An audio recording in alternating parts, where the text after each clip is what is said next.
సంచలనాత్మకమైనటువంటి ప్రకటనలనే చేసుకొచ్చారు మల్లికార్జున ఖర్గే గారు. కాంగ్రెస్‌కి ఎంత భయం ఉంది అనేది అర్థమవుతుంది.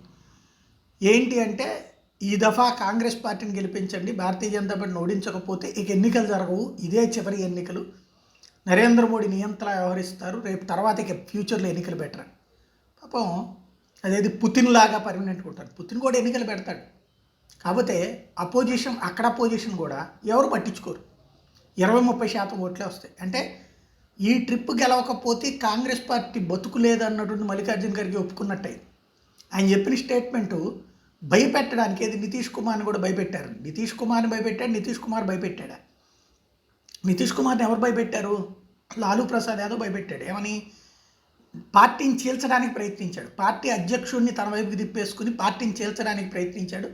తేజస్వి యాదవ్ ముఖ్యమంత్రిని చేయడానికి ప్రయత్నించాడు. అప్పటి నుంచి ఎలక్ట్ అయినటువంటి నితీష్ కుమార్ తన సీన్ అర్థం చేసుకున్నాడు. లాలు పక్కనే గొయ్యి తవ్వుతున్నాడు అని చెప్పేసి, అందుకని అర్జెంటుగా పరుగులు పెట్టుకుంటూ వచ్చి బీజేపీ శరణు వచ్చాడు. ఆయన విషయం అందరికీ తెలుసు. కాకపోతే దాన్ని ఎట్లా ట్విస్ట్ చేసుకొస్తున్నారు ఖర్గే.